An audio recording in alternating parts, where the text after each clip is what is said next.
राधे राधे प्यारे बच्चों। आज की जो हमारी प्रेजेंस है वह एसएससी को लेकर है।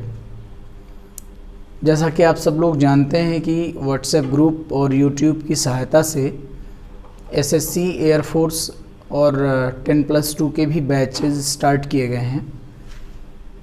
एसएससी में ज़्यादातर लोग अभी पुराने हैं, जिन लोगों को हमने लाइव क्लास पढ़ाई है। ट्रिग्नोमेट्री पढ़ा चुके थे एडवांस में, और ट्रायंगल पढ़ा चुके थे, सर्किल भी पढ़ा चुके थे, क्वाड्रिलेटरल भी पढ़ा चुके थे। थोड़ी थोड़ी एक्सरसाइज बची हुई थी संभवतः सर्किल की, और अरिथमेटिक में भी काम हो चुका था। तो इसलिए हम अभी फ्रेश बैच स्टार्ट नहीं कर पा रहे हैं।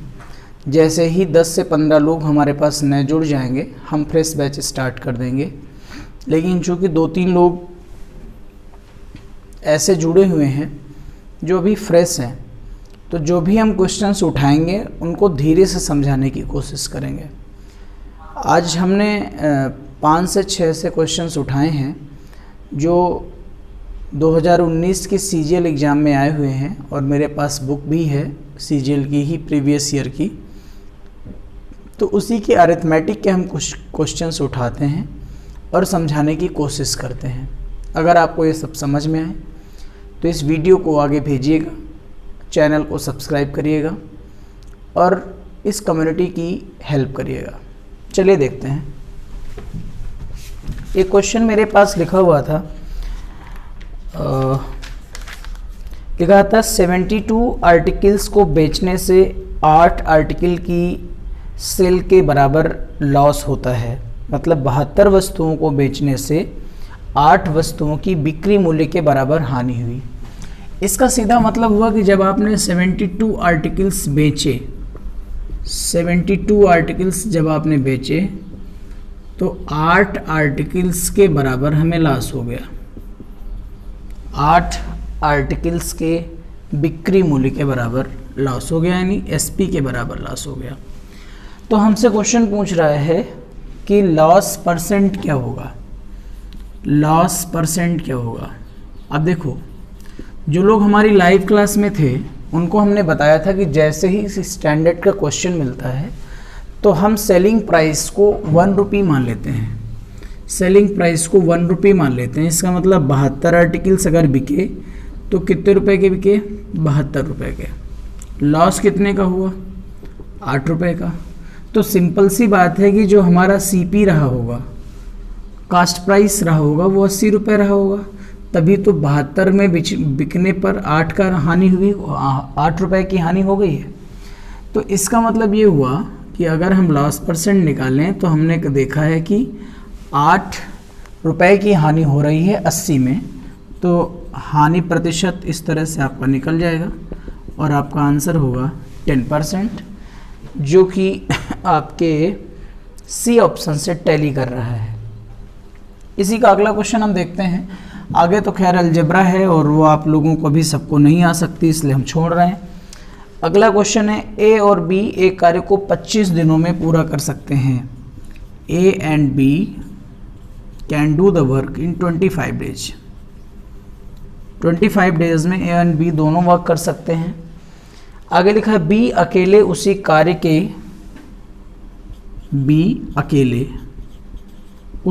के 33 सही 1/3% को 15 डेज में करता है, और ए अकेले उसी कार्य के 4/15 भाग को कितने दिनों में पूरा करेगा। ए 4/15 भाग करने में क्या समय लेगा, भाग में क्या समय लेगा, ये आपके पास प्रश्न था, राइट। अब देखो, 33 सही 1/3 का मतलब हुआ 1/3 पार्ट। आप सब जानते हैं 100% का 1/3 पार्ट। इसका मतलब ये हुआ कि काम के 1/3 भाग को 15 दिन में कर पा रहा है बी, तो पूरा काम कर पाएगा 45 डेज में, ठीक है।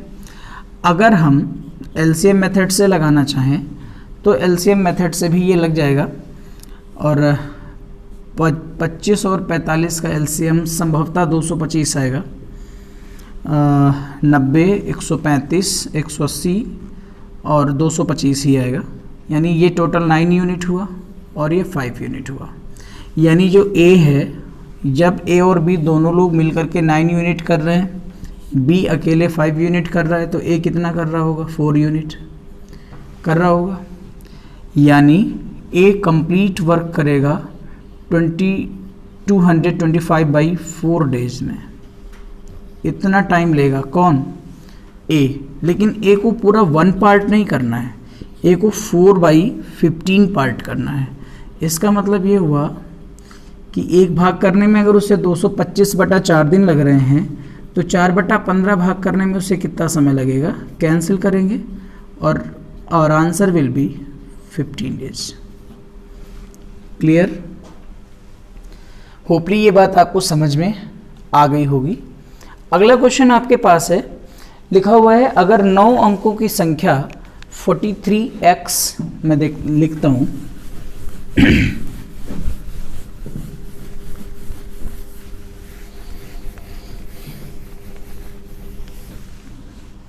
लिखा हुआ है 43x 11 45 y2, 43x 11 45 y2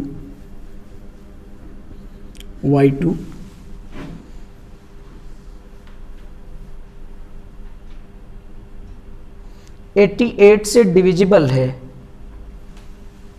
is divisible with 88, 88 से विभाज्य है,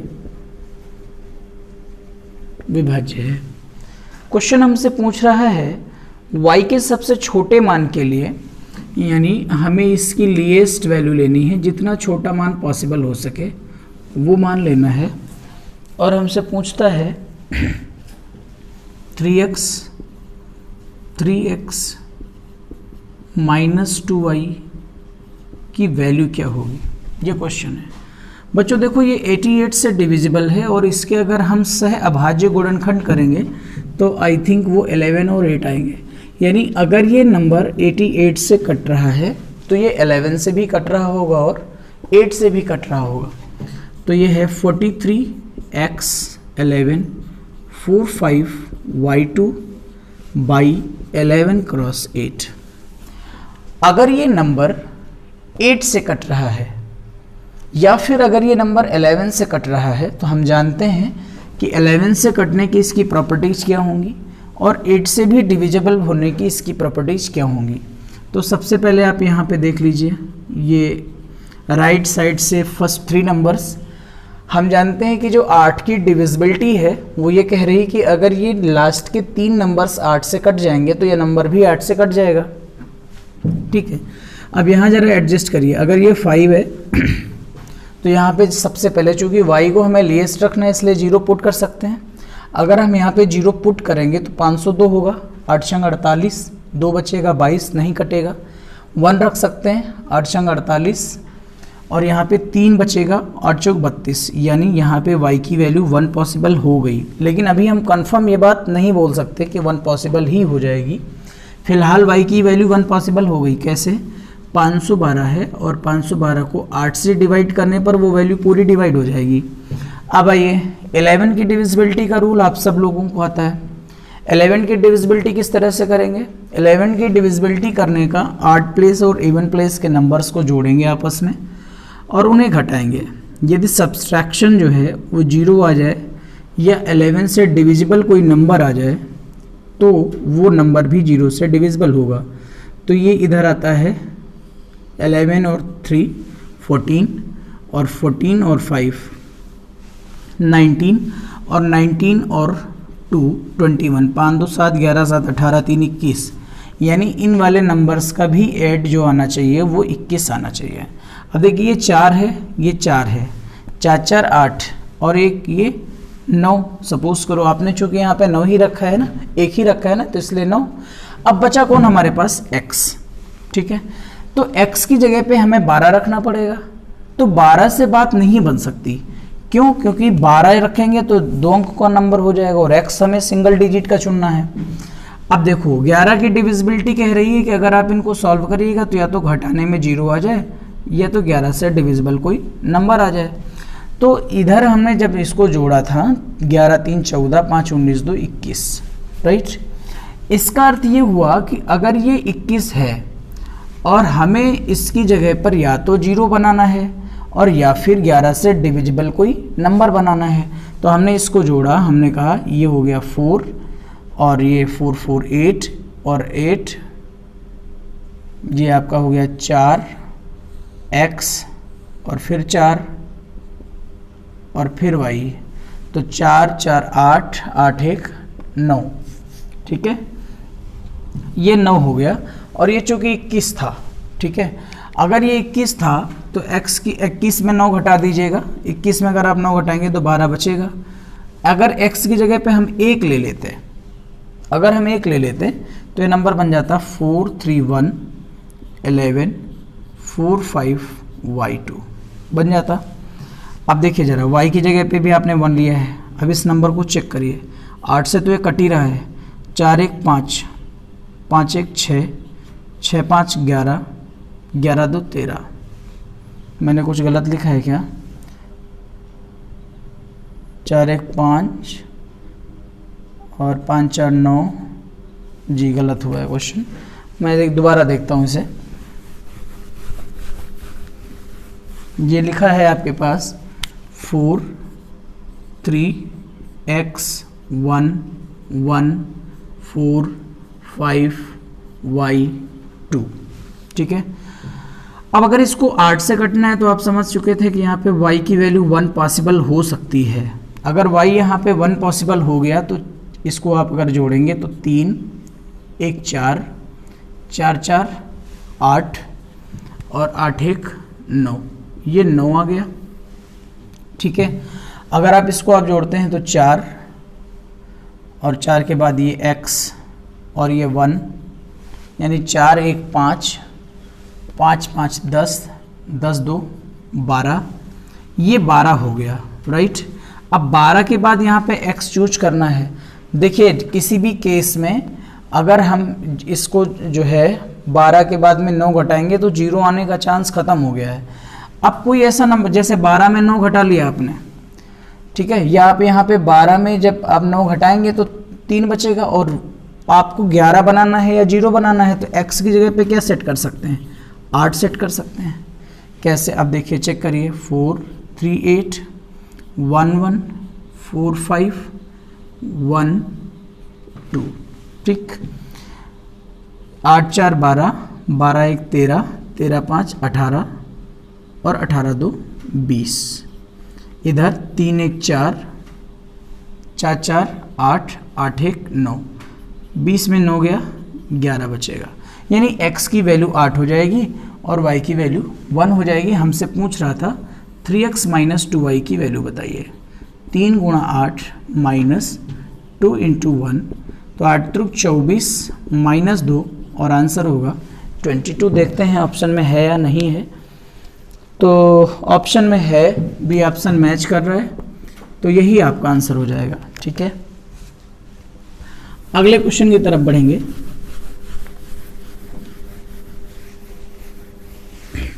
अगला क्वेश्चन है, ये भी बहुत अच्छा सवाल है, लिखा है 8x स्क्वायर, अलजेब्रा का है फिर भी लेते हैं, 8x square plus y square minus 12x minus 4xy plus 9 equals to 0, इस तरह का क्वेश्चन था। और कह रहा है 14x माइनस 5y की वैल्यू बताइए, ये क्वेश्चन है। अब देखो इस क्वेश्चन में हम एक बात समझते हैं कि ये वाई स्क्वायर कहीं ना कहीं हमें ये शो कर रहा है कि यहाँ के साथ इसका होल स्क्वायर बन रहा होगा, ठीक है, वाई स्क्वायर और कहीं x आया होगा और ये 2ab करके कोई फॉर्म आई होगी, और ये 9 भी हमें बता रहा है कि हम किसी की स्क्वायर के साथ कनेक्ट हुए होंगे, और चूँकि यहाँ पे 12 है इसलिए ऐसा लग रहा है कि 3 यहीं से डिवाइड हो रहा है, मतलब इस टर्म के साथ इसको मर्ज करना पड़ेगा इस तरह से। लेकिन जब आप ऐसा करेंगे तो एक टर्म का अभाव हो जाएगा, तो आप इस 4x स्क्वायर को दो भागों में स्प्लिट कर लीजिए, 4x स्क्वायर और -12x प्लस 9 और plus 4x square plus y square minus 4xy equals to 0, इस तरह से बन जाएगा। अब ये नंबर जो मेरे पास लिखा है वो लिखा है 2x minus 3 raise to the power 2, 2x minus 3 का whole square, 4x square plus 9 minus 12x बन जाएगा और प्लस यहाँ पे आप देख रहे हैं कि ये 2x square 2x minus y का होल स्क्वायर है इक्वल टू 0। क्लियर बात समझ में आई? आप सब जानते हैं कि अलजेब्रा में जब इस तरह की फॉर्म बनती है कि ये और ये होल अप स्क्वायर के होने के साथ साथ आइसोलेटली 0 होते हैं, तो इसका मतलब है कि इन फंक्शंस को इंडिविजुअली 0 के बराबर कर सकते हैं। मतलब x यहाँ से आएगा 3/2 और y यहाँ से आ जाएगा 2x। जब y यहाँ से 2x आएगा तो 2 इंटू 3/2 मीन्स y इक्वल 3 आ जाएगा, राइट। आप देखिए यहाँ पे x बराबर 3/2 आया है, यहाँ पे आप रख लीजिए 14 गुणा 3/2 माइनस 5 और इसकी वैल्यू 3 आई है, 2 सती 14, 5 3 15, 17 21 माइनस 15, यानी आपका आंसर होगा 6। देखते हैं, हाँ बिल्कुल ऑप्शन नंबर 6, जो ऑप्शन नंबर डी है वो 6 ऑप्शन उसमें लिखा है, मतलब यही आपका आंसर हो जाएगा। आई थिंक आपको ये बात समझ में आ रही होगी। अगर नहीं आ रही है तो आप हमारे फ्रेश बैचेस को ज्वाइन करिए, बिना आपको फ्रेश बैच ज्वाइन करे ये सब बातें कम समझ आएंगी, क्योंकि ये बीच के टॉपिक सब हम उठा रहे हैं और कोशिश कर रहे हैं कि आपको समझ में आए। अगले क्वेश्चन की तरफ बढ़ेंगे। अगला क्वेश्चन भी फिर अलजेब्रा का है, सरल सा क्वेश्चन है, इसलिए मैं चाहता हूं कि आप उसे भी समझ लें, सीख लें। लिखा हुआ है x प्लस वाई। देखिए अगला क्वेश्चन है DI का, लेकिन DI का क्वेश्चन कल जब हम व्हाट्सएप ग्रुप में पहले भेजेंगे उसके बाद हम सॉल्व करेंगे, ठीक है। जब आपकी कल का मतलब एक दिन पहले वीडियो शूट हो रहा है, तो जब हम इसे व्हाट्सएप में भेजेंगे तब आपको समझाएंगे, क्योंकि बोर्ड में फिगर बनाना संभव नहीं है। x plus y equal to 7 and xy equal to 10। आपको कैलकुलेट करना है 1/x³ प्लस 1/y³। जो जरा सा भी कभी पढ़े हैं वो सब जानते हैं कि बहुत आसान क्वेश्चन है। देखिए यहाँ पे वैल्यू पुटिंग मेथड काम करता है। वैल्यू पुटिंग मेथड हम देख रहे हैं सिंपली कि यहाँ पे अगर हम x इक्वल 2 रख दें और y इक्वल टू 5 रख दें तो दोनों इक्वेशन सेटिस्फाई हो जाते हैं। अब आपके मन में एक बात आएगी कि सर ये हम कैसे जानेंगे? तो देखो बेटा, इसको जानने के लिए आपको अभ्यास करना पड़ेगा, तभी आप जान पाएंगे। बिना अभ्यास के इनका कुछ फ़ायदा नहीं। ये 1/8 होगा और ये 1/125 होगा, कुछ भी घटेगा जुड़ेगा है नहीं। आप डायरेक्ट इसका काम करिए तो ये आ जाएगा 125 प्लस 8 बटा 125 गुणा 8, ठीक है। तो ये आएगा 133/20, 8 की 8 2 10, यानी आपका आंसर होना चाहिए 0.133। अगर डेसिमल में आ रहा है तो बिल्कुल आ रहा है, ऑप्शन सी इसका सही है, ऑप्शन सी सही है, ठीक है। अगला क्वेश्चन है हमारे पास कि एक आदमी अपनी आय का 72% खर्च करता है, ठीक है। एक आदमी अपनी आय का 70, इस तरह का क्वेश्चन ट्रेंड में है, आप ध्यान रखिए। एक आदमी अपनी आय का 72% खर्च करता है, ठीक है। सपोज कर लीजिए कि जो पूरा क्वेश्चन पढ़ देता हूं मैं। एक आदमी अपनी आय का 72% खर्च करता है। अगर उसकी आय 28% बढ़ जाती है और उसका खर्च भी 25% बढ़ जाता है तो उसकी बचत में कितने प्रतिशत की बढ़ोतरी अथवा कमी होगी? 1 दशमलव तक सही माना जाएगा, ठीक है। देखते हैं भाई, मान लीजिए उसकी जो इनकम है वो 100 रुपीज़ है। अब इस 100 में उसका जो खर्चा है वो 72 है, परसेंट 100 के साथ में वैल्यू की तरह काम करेगा और उसकी जो सेविंग है वो 28 है। अब आगे हमसे कह रहा है कि अगर उसकी आय 28% तक बढ़ जाती है, मतलब उसकी जो नई इनकम होगी, हिज न्यू इनकम, वो होगी 128, ठीक है, और उसका खर्च 25% बढ़ जाता है। उसका खर्च 25% बढ़ जाता है, मतलब पहले 72 था, तो जो न्यू एक्सपेंस होगा वो होगा 72 का 125%, और ये सॉल्व करेंगे तो 90 आएगा। यानी पहले वो बंदा 72 रुपये खर्च करता था, वो कितने खर्च कर रहा है? 90 रुपये। तो उसकी जो नई सेविंग है, हिज न्यू सेविंग, वो कितनी आएगी? वो आएगी 128 माइनस 90, और ये आ जाएगा 8 and 3, यानी ₹30 वो अब सेव कर रहा है। पहले वो सेव कर रहा था 28 रुपये, अब वो सेव कर रहा है 38 रुपये, यानी कितने रुपए बढ़ गए सेविंग में? 10 रुपये आउट ऑफ 28। परसेंटेज कैलकुलेट करना है, 100 से मल्टीपल करा देंगे। अगर हम इसको सिंपलीफाई करेंगे तो कुछ इस तरह से सिंपलीफाई होगा, 250/7 आएगा। दशमलव में पहुंचना है तो हम इसको कहेंगे 7 × 21, 4 × 25, 7 × 5 35, और 7 × 5 35, 35.55% अप्रॉक्स आपका आंसर हो जाएगा।